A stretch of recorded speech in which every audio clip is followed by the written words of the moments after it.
Cassidy, I'm so happy to have you on Conversations with the Pros. You have been a member of the To The Point Nutrition Healthy Dancer community for quite some time already. But I'm happy to just chat, get your insights that we can share with dancers. I know you've had a bunch of changes career-wise over the past couple of years, so I'd love to catch up on that. So why don't you first introduce us and walk us through your journey in regards to where you trained. I know where you trained, but where you trained and then where you're at now. Yeah, absolutely. So my name's Cassidy McAndrew. I grew up in Connecticut, but I did most of my training at Ballet Academy East in Manhattan, which is an incredible studio. I had such an amazing experience there, and I still, every time I'm home, I go back, and that was really, I think after my first year there, I went when I was about 11. That's when I was like, yep, this is what I want to do. So I was there all through, I joined when I was 11 and stayed through high school. And then when I graduated, I joined Charlotte Ballet as an apprentice for one season, which was such an incredible experience for me. I was able to work with Patricia McBride, who was the associate artistic director at the time, and she was an idol of mine. And that opportunity to work with her before she had retired was something I'll always cherish. It really was such an incredible year for me, and such an amazing start to my career as a professional. To be in that environment was really, I couldn't have asked for a better first year.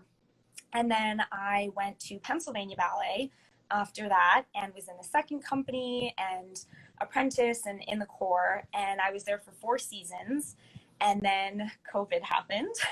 So that's my brief interlude. And then I just joined Los Angeles Ballet for this season.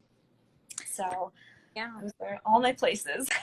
Yes, awesome. BAE is such a wonderful, Ballet Academy East for everyone watching, is such a wonderful environment. I trained there in more of my later years and just had such a positive experience at that studio. I always felt like the environment was very positive. It sounds like you had a very similar experience. So just a little shout out there. Shout out to Julia. But now, yes, so this transition that you've made starting in Charlotte, then Pennsylvania, now LA. How would you say your relationship with dance has either changed or stayed the same? And obviously COVID's going to play a major role in your answer here. So why don't you kind of walk us through that?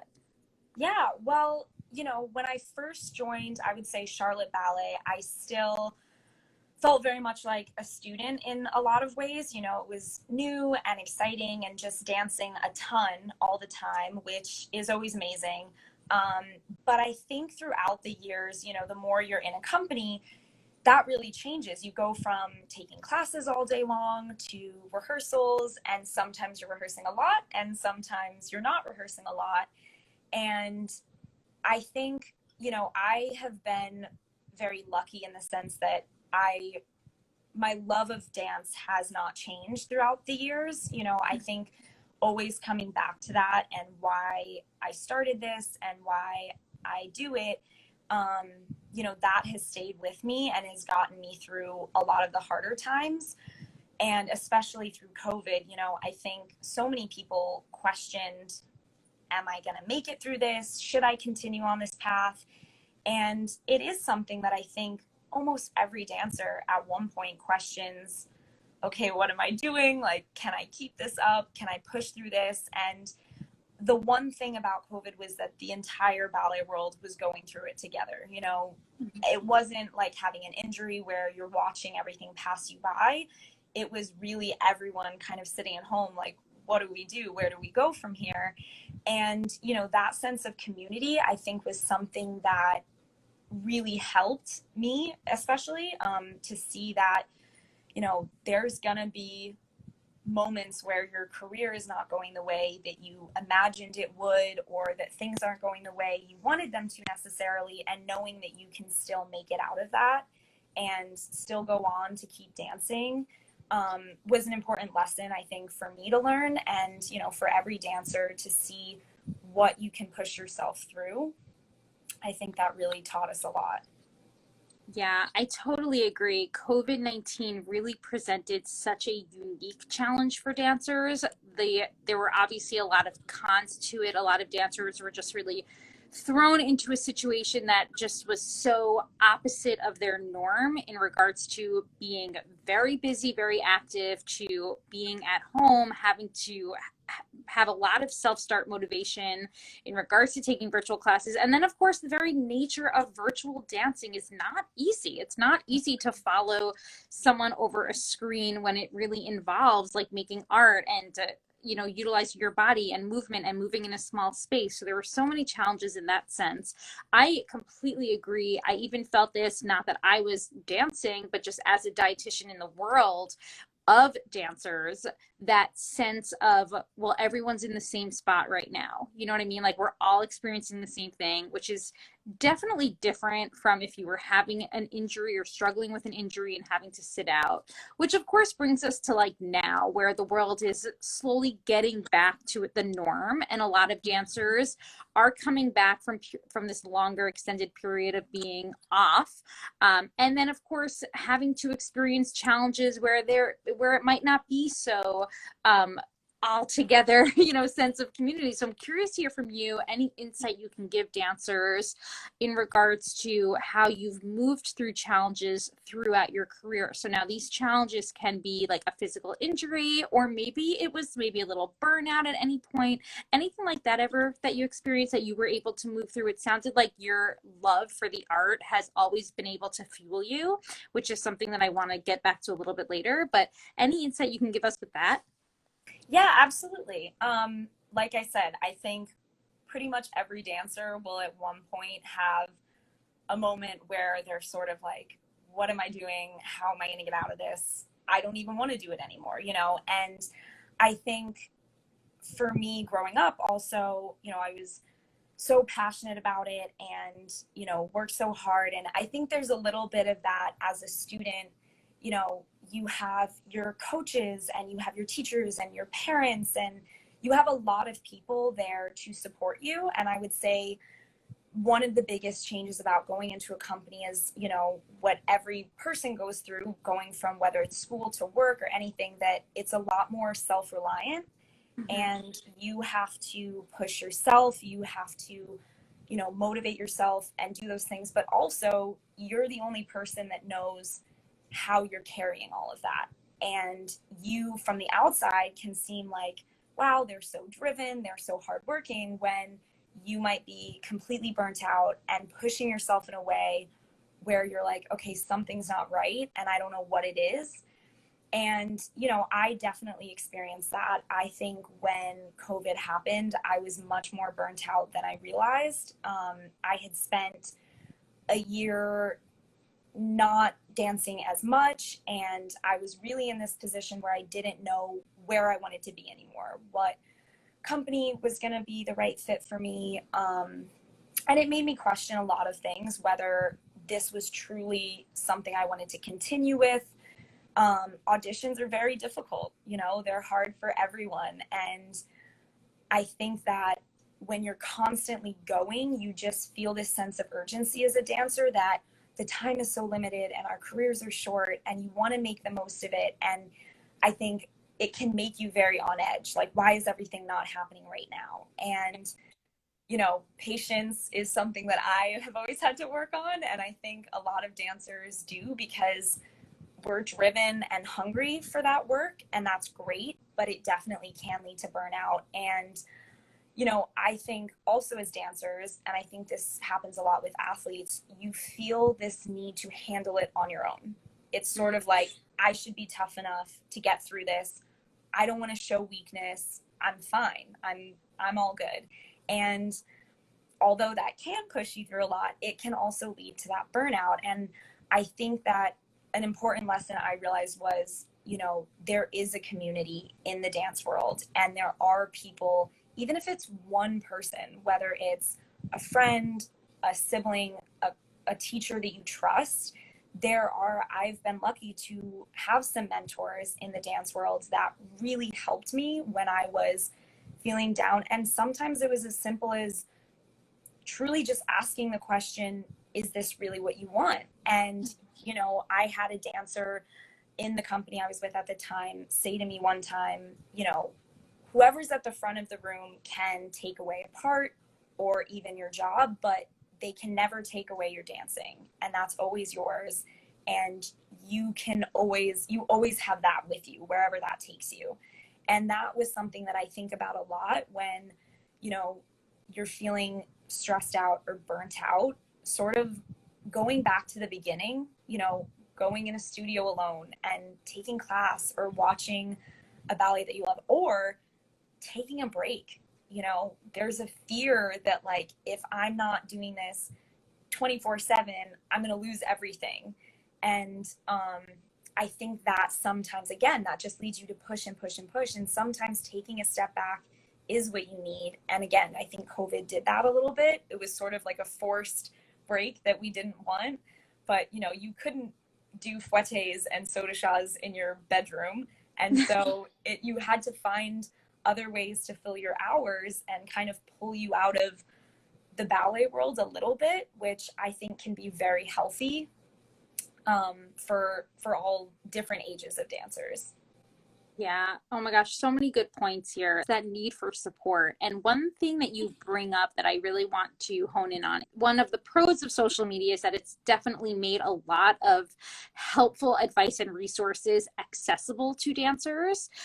But dancers at the same time shouldn't feel pressured if it means it's just one teacher, one friend, one point of contact that is there to hear you, allow you to feel safe, allow you to feel like you're not being judged, even if you're just venting. Usually, like I'm thinking right now, just a friend, you know what I mean? That you can vent to with judgment free. If that person is just not even a part of the dance world, sometimes it's helpful. Maybe it's helpful to have them a part of the dance world. The whole point is that it's individual, right? What a dancer needs. And as for the younger dancers out there, that's going to be trial and error, but they shouldn't feel pressured to have this all or nothing mindset. You've always been particularly good at reaching out at those times when it's like, hey, I need to check in. Like I need to chat. You know what I mean? Even if it's just, again, like that one point of contact, whether it's a friend, whoever it might be, I think having that support is just essential. I loved that point. Cassidy, was there ever a specific time in your training where you can say like, yeah, that's when I connected the dots between like how I was fueling my body and what I was able to produce in the studio and on stage? Yeah, you know, I think there have been a few different moments. I was one of those kids growing up where I kind of didn't even think about it, like all through my training. And it was sort of like I was 16 and you could kind of do anything. And I had all this energy no matter what, Sure. which is great. But then that changes. And, you know, I think when I was at Pennsylvania Ballet, when we did Nutcracker, we had 32 shows. So you're going nonstop. You're doing, you know, I think every core dancer knows that snow flowers push that you're doing every night. And you really do start to notice how what you're fueling your body with makes a difference, energy wise, injury wise. And, you know, I particularly noticed at times when I think, you know, all of a sudden you're not feeling as, you kind of have the brain fog going on sometimes. And you're like, what's going on? I feel weird. And you realize that, you know, your body needs a lot to be a human, to operate daily, let alone to be dancing for 6 hours a day or 8 hours a day. And I think that that is something that is not really taught to dancers ever, unless, you know, you have a parent or a teacher who takes the time to explain that to you. And I think particularly for the girls, you know, you go from being a girl to being a woman. And that's a transition that happens at a crucial time in our careers. And it's sort of, again, this like, well, you figure it out as you go along. But I think when I started, you know, performing that much more, you sort of realize, hey, if I have a bowl of cereal for dinner and that's it and go to sleep, I don't feel so great waking up for class in the morning. And, you know, we worked together, and that was probably the first time I had real information on nutrient dense foods and different things like that that can help you with your performance, whether it's day to day, and especially going into those times where you're at the theater all day long, you're performing twice a day, and you're like, okay, I need to do what I can to survive. Yes, such a good point, because unintentional under eating is probably one of the most common problems across the board with dancers. A lot of my work that I focus on is, of course, helping dancers if they're struggling with more of like the intentional food restrictions. But I would say that just as common as that might be, would be the unintentional under eating, which essentially just means, like you said, that we need a lot in general. Like our baseline just to be human, just to fuel our active bodies is a lot, right? Especially when you're going through puberty, that like spike in your energy needs. Now, add on top of that the pre-professional, and then of course the transition to the professional training. It's a lot. It's a lot of calories, it's a lot of nutrient needs, and so many dancers having a passive approach to how they're eating is just not enough, right? It's not, especially with a busy schedule. It's super easy to just, come home after a performance, say I'm tired, have a bowl of cereal, get into bed, and then before you know it, your glycogen stores, your energy stores weren't sufficiently refueled, and then over the course of several days, you're depleting your energy. You're feeling that brain fog that you were talking about. So I completely agree. I think it is so important for dancers to realize that as athletes, they need to have a bit more of a proactive approach to fueling their bodies throughout the day. Yeah, absolutely. And I think that, we are being seen more and more as athletes, which Yeah. wasn't always the case with dancers. And I think that, one of the other important things I think in learning about that and about yourself is giving yourself some grace, giving yourself time to figure out what works for you. I think, you've said this so many times on your page and in different ways that you can't compare yourself to another person, because every one of us operates completely differently. And I think that allowing yourself time to figure that out is paramount in creating a something that's going to work for you long term. It's not just going to be, okay, well, all of a sudden I don't feel well. Well, what does this dancer do? I'll just do that. Oops, sorry about that. To help you. And it'll change throughout your career as well. It's going to be different when you're 18 and when you're 24, or when you're 16 and when you're 20. That's another thing that I think, not being freaked out by those changes, and by knowing that some days you need more and some days you might have less, and just allowing that grace and to give yourself time to figure out what works for you. Yeah, which segues me in a little bit to more of a touchy subject in regards to body image. One thing that you say that I think a lot of younger dancers need to hear, and it needs to be said more often, is that we need to make space for a changing body. A lot of dancers will strive to hold on to a prepubescent body when they were 14, 15 years old, and not, see changes happen, get really freaked out, get really scared. And that's, of course, also the peak time where we see dancers develop disordered eating and even eating disorders. So one thing that you mentioned here is that, like, your body is not going to look the same from when you were 16 to when you're like 25. Making space mentally and physically, like, for those changes, I think is super important for dancers to understand and be there for. Yeah, absolutely. And I think, again, if you never experience any issues with your body or food or anything related to that during your career, that's amazing. And I wish that it was that way for every dancer, truly. But, unfortunately, it is more difficult for a lot of dancers. And I think another important thing to remember is, with the urgency we sometimes feel, knowing that it's okay to take the time to find a place that values you and not the version of you that they believe in. And I think that's something that's really, really hard to accept and to kind of allow yourself to say, I can find somewhere that's the right fit for me, that wants me. They want to use the person that I am, the dancer that I am, and not that I have to contort myself to this idea that they have of me.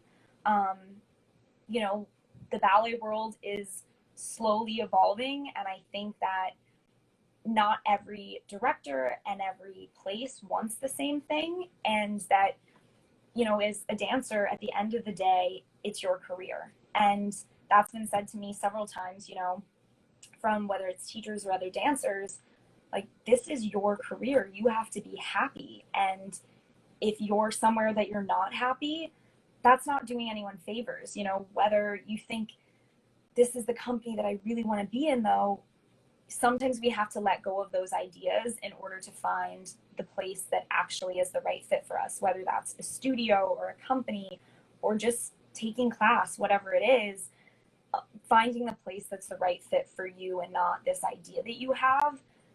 It's amazing the freedom that I think you can find in that, in all aspects of dancing, but especially in, again, making space for that journey of, as our bodies change, as we figure it out, you know, there's so many aspects that go into being a dancer, and that just shouldn't take over everything.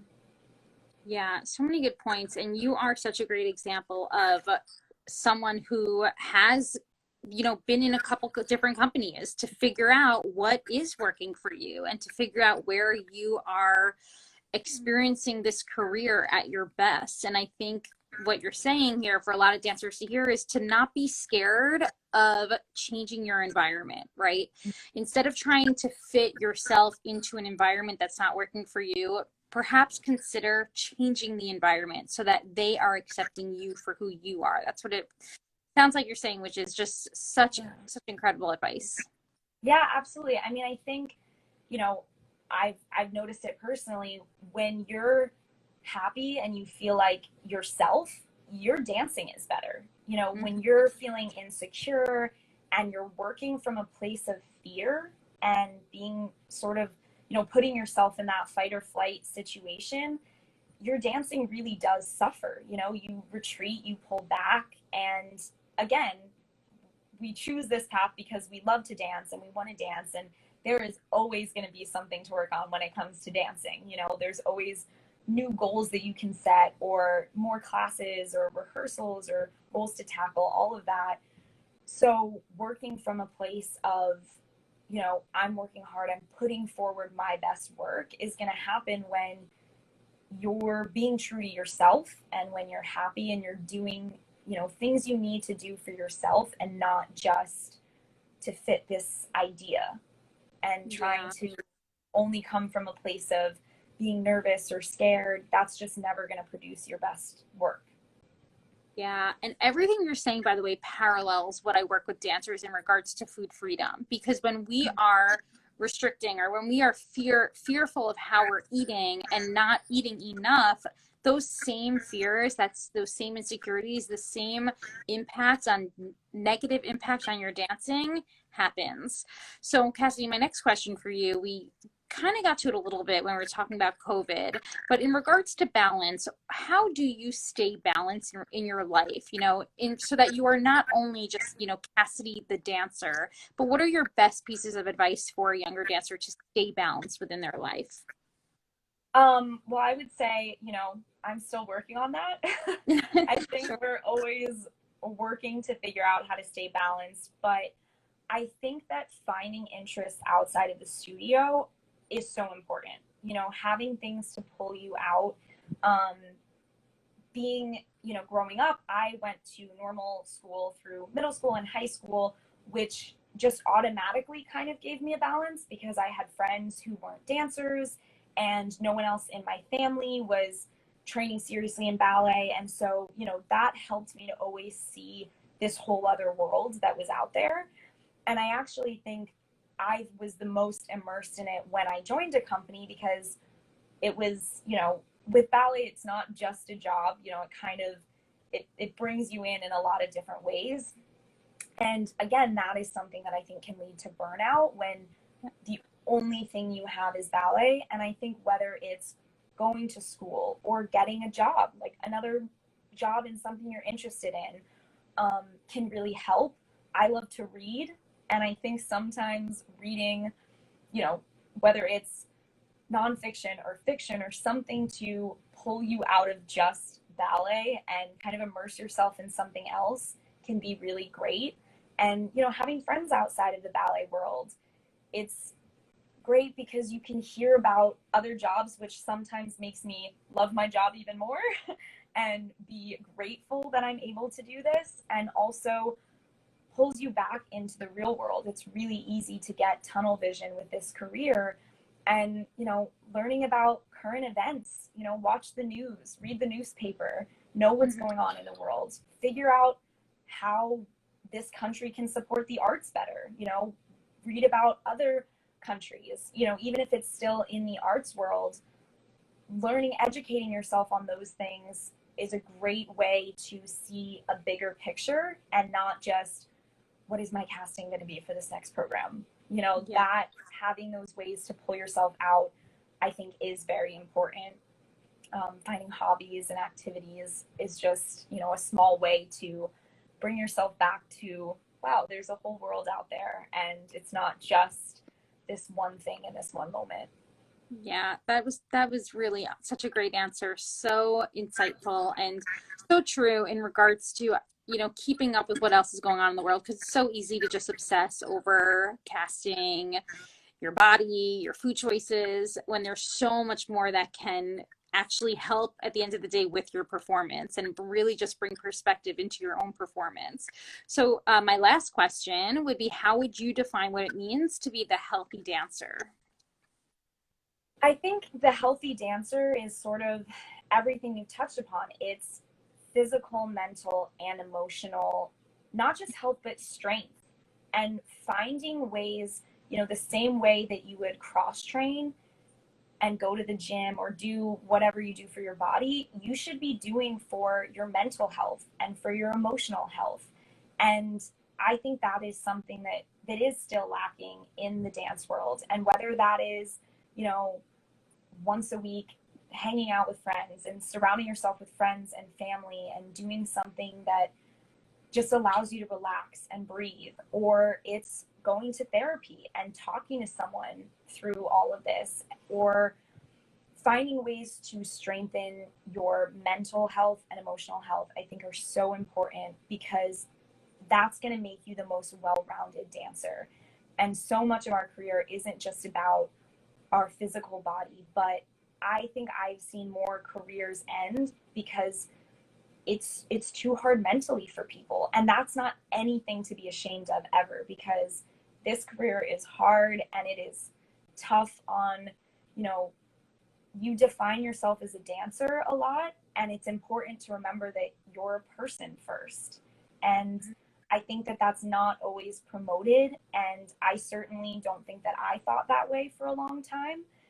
And I think building up yourself as a person and not just a dancer will actually prolong your career in whatever way it goes, whether you're a principal dancer or a core dancer, or you're a student, or you do it in college. Anywhere you take your career as a dancer, figuring out how to mentally strengthen yourself to, at the end of the day, the approval that you're most looking for is from yourself. And that's really the only person that you have to make proud, that you have to be happy with, is not the person at the front of the room. It's not your parents. It's not your coaches. It's you. And that, you know, I think the people that truly care about you, they want to see you happy. And that's, you know, you have to come back to that and what makes you happy and what makes you feel strong. And that way you'll have an amazing experience, you know, with all the ups and downs that will come in your career. At the end of the day, you'll know that you're doing this because you love it and not for any other reasons. Yeah, Cassie, that was so wonderful. I can't thank you enough for your insight. It has been such a pleasure, such a breath of fresh air to hear all of this that you've had to say. And thank you so much for sharing it with us. Yeah, thank you so much for having me. It was great to chat and catch up. Of course, always a pleasure seeing you, and we'll be in touch. Yes, great. All right, bye. Bye.